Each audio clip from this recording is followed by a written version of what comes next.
امی جان، حضرت مریم کے ساتھ پھر آگے کیا ہوا؟ بیٹا، جب حضرت جبرائیل علیہ السلام انسانی شکل میں آئے تو حضرت مریم گھبرا گئیں۔ اللہ تعالیٰ فرماتے ہیں، ترجمہ: مریم نے کہا، میں تجھ سے رحمان کی پناہ مانگتی ہوں اگر تو پرہیزگار ہے۔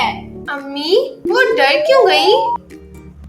بیٹی، اچانک کسی اجنبی کو دیکھ کر وہ چونک گئیں، مگر دیکھو ان کی پاک دامنی، فوراً اللہ کی پناہ مانگی۔ یہی ان کے ایمان اور تقوی کی علامت تھی۔ پھر وہ فرشتہ کون تھا؟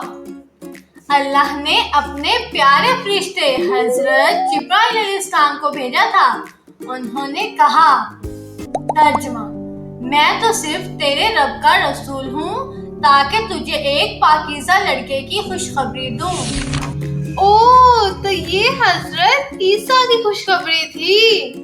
جی بالکل، لیکن اس پر حضرت مریم علیہ السلام نے حیرت سے کہا، ترجمہ: میرے ہاں بچہ کیسے ہوگا، حالانکہ مجھے کسی مرد نے چھوا نہیں اور نہ ہی میں بدکار ہوں۔ امی، تو پھر یہ کیسے ممکن تھا؟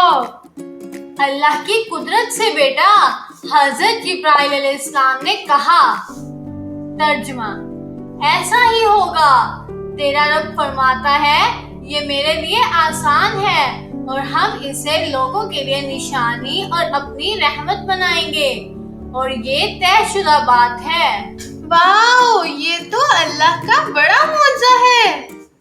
جی بچوں، اس سے ہمیں یہ سیکھنے کو ملتا ہے کہ اللہ تعالیٰ ہر چیز پر قادر ہے۔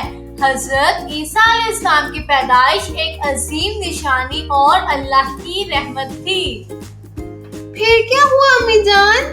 اس سے آگے کیا ہوا یہ ہم جانیں گے اپنی کہانی کے اگلے حصے میں۔ تب تک کے لیے خدا حافظ۔